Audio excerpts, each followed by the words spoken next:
super fast f1.2 prime with autofocus from Canon at a surprisingly good price. Kinda seems a little bit too good to be true, so let's find out how good this thing actually is. I've got the 45mm 1.2. We're going to shoot some portraits with it with a local model called Sarah down on a little hidden beach that we found. So let's go test this thing out.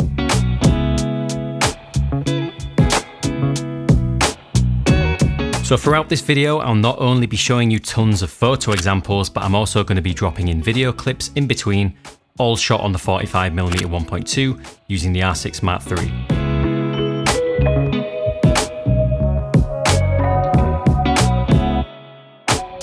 A fast f1.2 prime really excels for full-length portraits, and when I tested this 45, it gave me exactly the kind of pop and kind of 3D look that I was hoping for in these kind of full-body, wide, establishing photos, where your subject just jumps off the frame from the environment.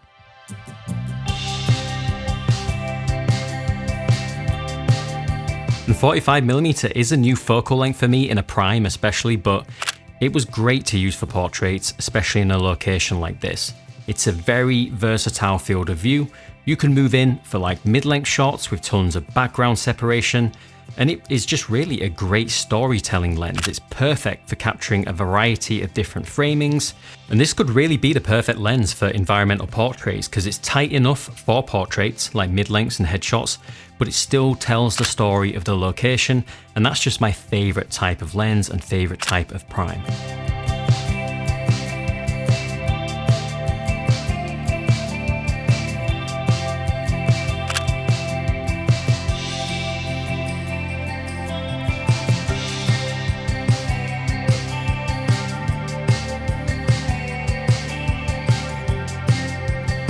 These particular shots though, they might just reveal some of the optical compromises that were kind of made with this lens. So let me know if you spot them in this shot, or keep watching and we'll take a close look at them later.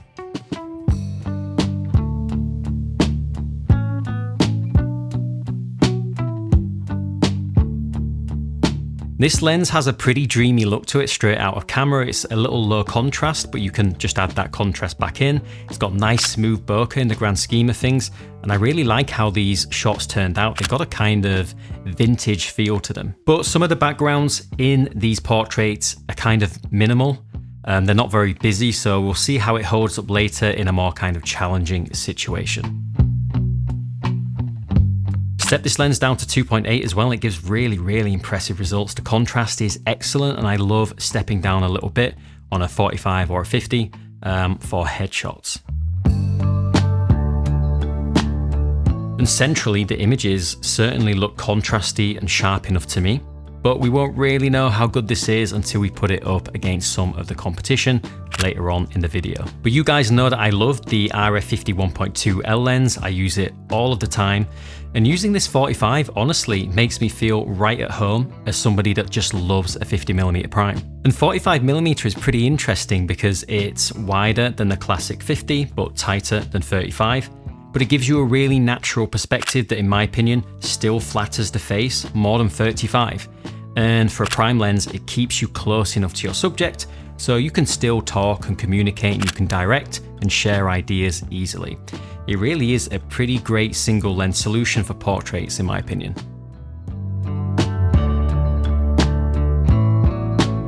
And on the day, I just generally found this lens really easy to use. So despite that budget price, it just got out of the way. I had no issues with focus, even when Sarah was walking, running, turning away from the camera and posing quite freely and changing poses quickly. It always kept up. And the size and weight also made it a really great lens to use on a long photo shoot in the hot sun. And just in general, in terms of handling, it is a whole lot nicer to use on camera than any other f1.2 prime that I've used. To be honest, the biggest challenge was actually that f1.2 was often just a bit too bright because it was just so sunny. So yeah, 45 is a bit of a kind of odd focal length for me. It does feel noticeably wider than the 50mm prime that I'm used to. And to be honest, that little bit of extra space in the frame actually makes it a little bit more flexible for general shooting. So this isn't a lens just for portraits. Even with that slightly wider field of view, you're still going to be able to use this lens for pretty much anything that you'd reach for a 50mm prime for. So for portraits, environmental portraits, for weddings, even those kind of cinematic travel shots that I love from 50mm primes. So for me, you just kind of end up with a focal length that's just a touch more versatile than a traditional 50 without losing any of the magic, or losing that classic natural looking rendering that a 50 provides.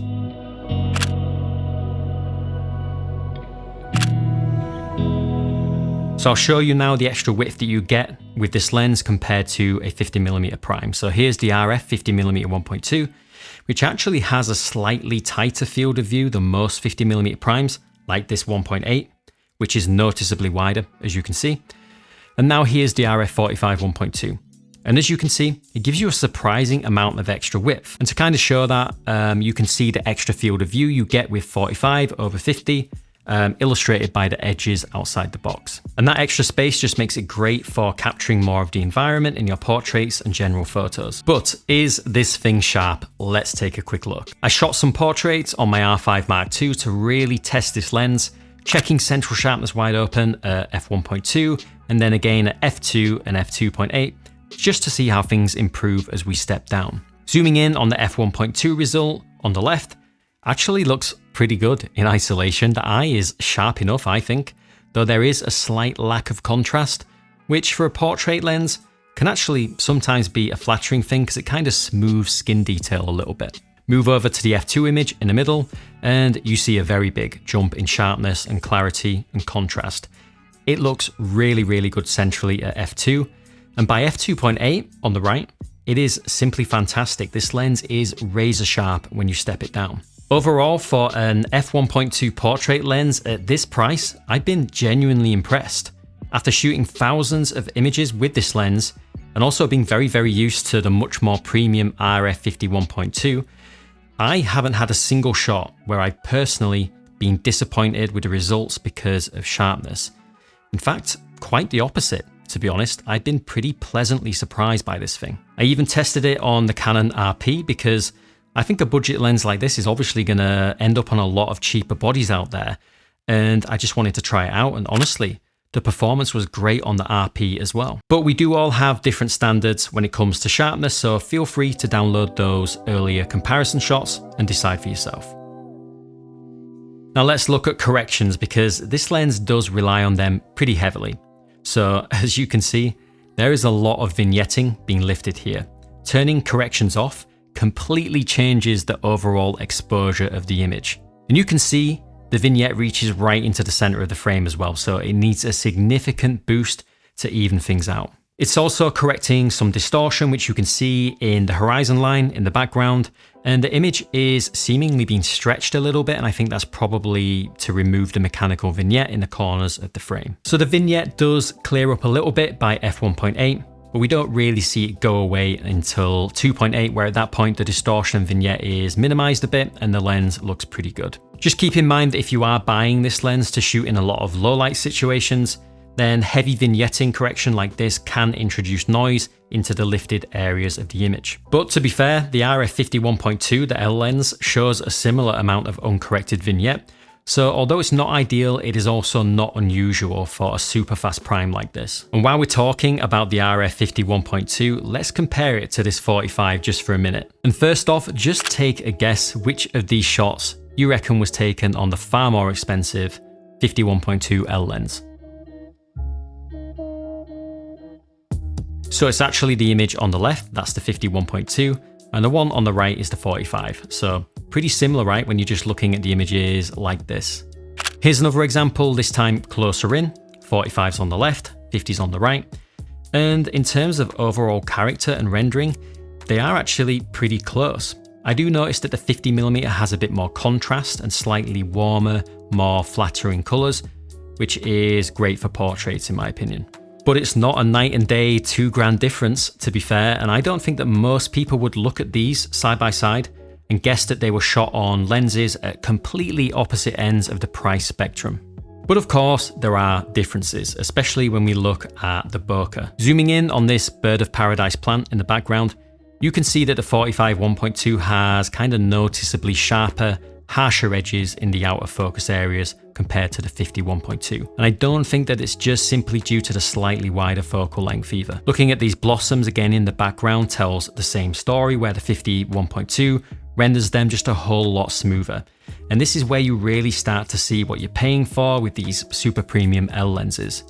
Out in the corners, there's also a little bit of kind of busyness or odd behavior in the bokeh on the 45 that you just don't see on the 50. So bokeh edges are just a little sharper than I would expect from an f1.2 lens, but then again, I've very rarely used an f1.2 lens at this kind of price range. I did notice this behavior earlier though in our beach portraits, so where Sarah's in front of these rocks in the background, they do have a bit of busyness or nervousness to them that I'm just not used to seeing from my RF 50-1.2, for example. So it's not a perfectly fair comparison since the scenes aren't identical. And of course, the 50mm 1.2 costs $2,000 more. But here's how the 50-1.2 typically renders kind of harsh edges in a rock face. As you can see, it just smooths them out beautifully and hides a lot of that busy, kind of distracting texture that the 45 can't. Here's another quick frame just highlighting the bokeh difference between the 45-1.2, the 50-1.2, and the 50-1.8. But this is all just nitpicking really, and regardless of those issues we noticed with the bokeh, I love the images we shot earlier, and I didn't notice any of this until I got home and zoomed in, and I definitely don't think clients are going to notice these kind of things. So considering especially the price of this lens, the bokeh doesn't take anything away from the performance of this lens for me considering the price. But still, I wanted to bring it up so you can just download the files and take a closer look for yourself and see what you think. So let's check out central sharpness now against the 50-1.2. And as you can see, it's pretty clear how much more bitingly sharp the L lens is compared to this new 45. It's expected, but at every aperture, the RF 50-1.2 just comes out ahead.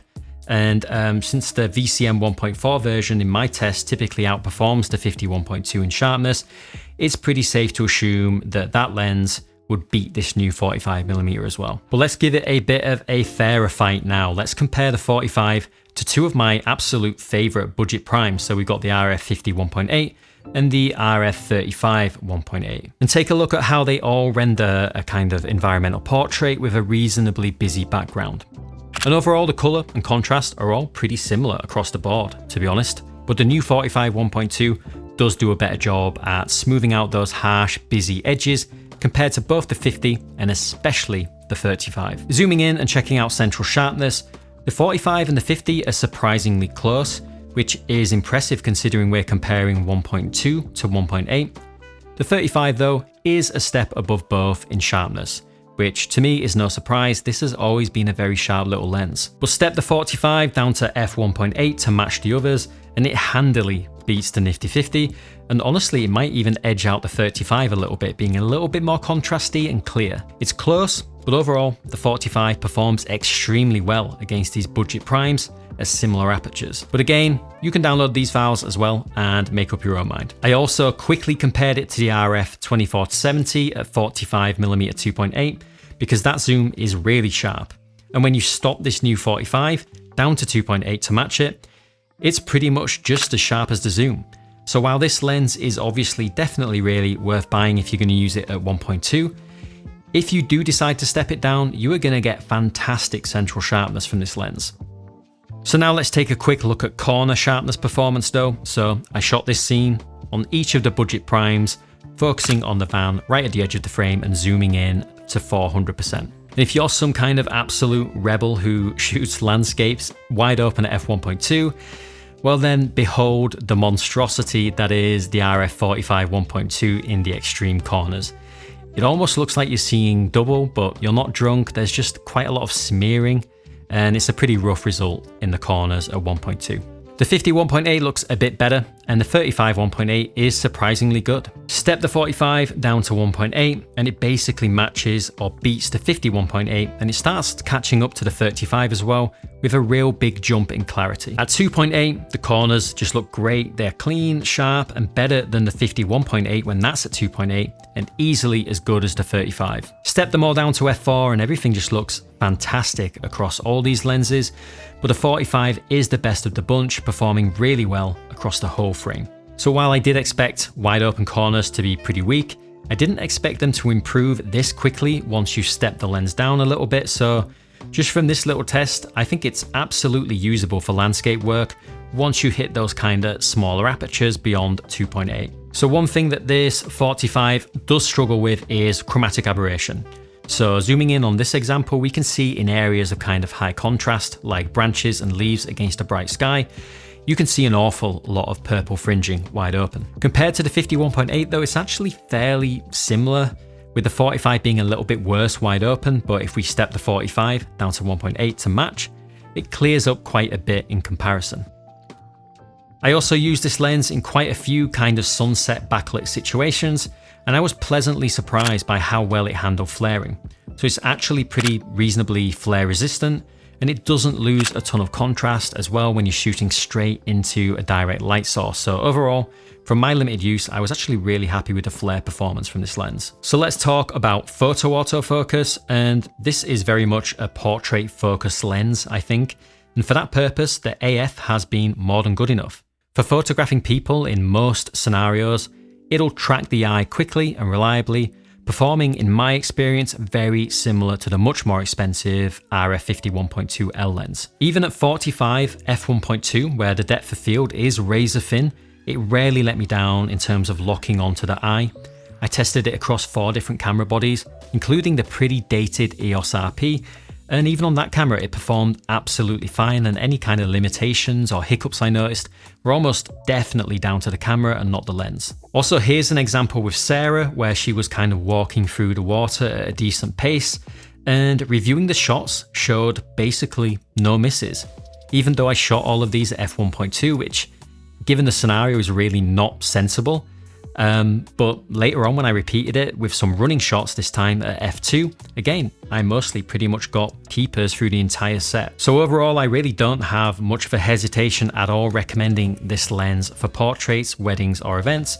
Its autofocus is pretty good. So on this 45 1.2, the front element does move as you focus, which is exactly the same as the 51.2.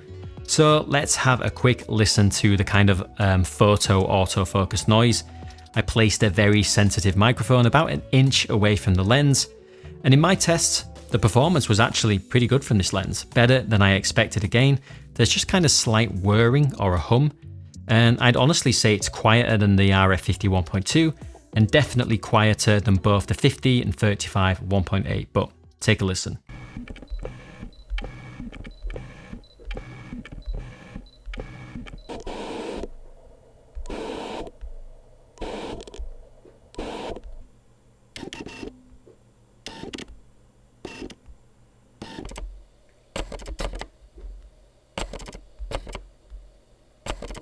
Now, as much as I really did like using this lens for photos, I might have actually even liked it a little bit more for video, which really surprised me, because often these cheaper STM primes aren't really the best candidates for video work, but just look at the depth that you get from this lens when shooting video. These clips were all shot at 1.2, and the subject isolation is just fantastic. It gives a really unique kind of vintage look. And I don't often shoot video at 1.2, of course, to be fair, but being able to get this kind of aesthetic at this price point is just awesome. I find 45 to be a great focal length for video as well. It's kind of a perfect balance between 35 and 50. It captures enough of the environment, but then that fast aperture still lets you easily isolate your subject beautifully.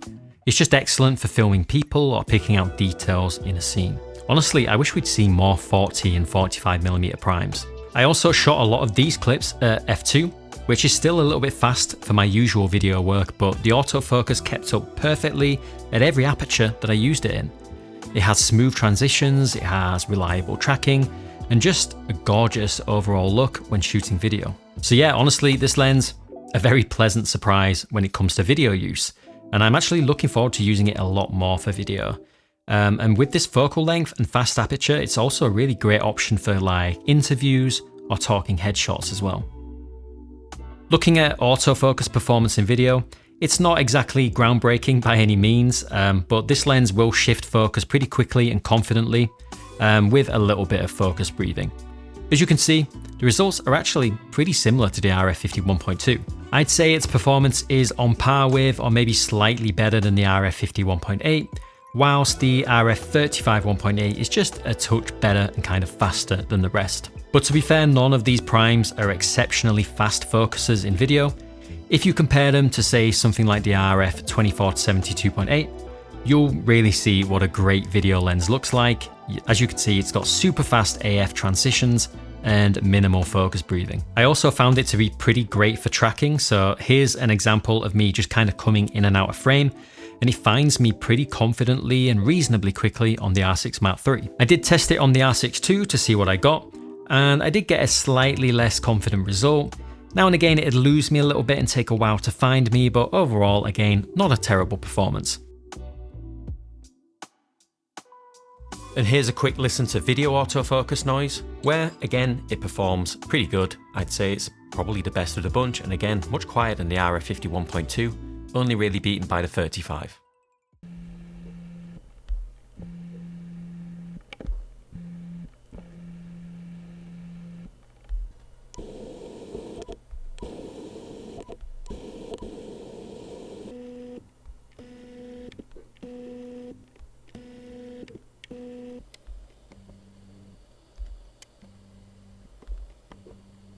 And in terms of handling, this lens was really great to use. It's kind of unusual to be shooting portraits with an f1.2 prime that isn't an absolute brick. The RF 45 1.2 feels lightweight, it's very well balanced and very comfortable to use over a long photo shoot.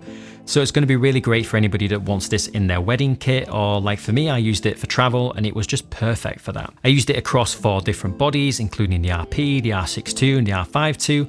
With the RP, it made a really fantastic little budget portrait setup. So if you got that or the R8, this lens will feel right at home. But then it also felt really good on my bigger bodies, like the R5 Mark II. So I'm pretty confident whatever camera you mount this lens on is going to handle really well. The design of the lens is also very simple. There's just a command wheel and a focus ring and a single AF/MF switch. It weighs just 350 grams, so it feels very similar in hand to other budget RF primes, and like them, it is also unfortunately not weather sealed, and it remains to be seen whether that kind of moving front element might draw in some dust over time. So, final thoughts. Now, I know I was a little bit slow getting my video out on this lens, but I really wanted to put this lens through its paces and actually use it, because it did seem almost too good to be true.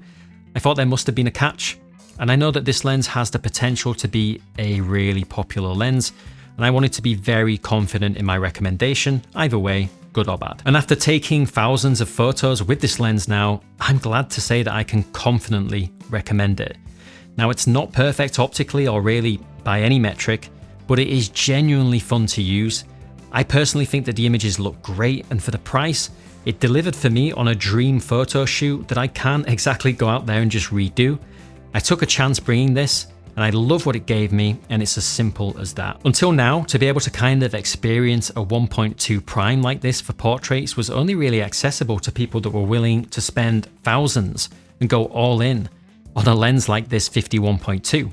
But not anymore. And for most people, I undoubtedly think that this lens is way more of a sensible buy than the RF 51.2. It's versatile, it handles nicely, it's great for weddings and events, and it's going to give your portraits a really special look without the crazy price tag of something like this. So yeah, personally, I love it, but as always, I highly recommend you download the raw files that I provided, take a look for yourself and make your own judgment. That's why I give them out, because no matter what opinion I give, I think it's always really valuable that you download the files and make up your own mind. But guys, let me know what you think of this little prime. Could it be lens of the year? Or do you feel like there's just been too many optical compromises made with this lens? I'd love to hear your guys' thoughts, but that is it from me. Hopefully this video was useful.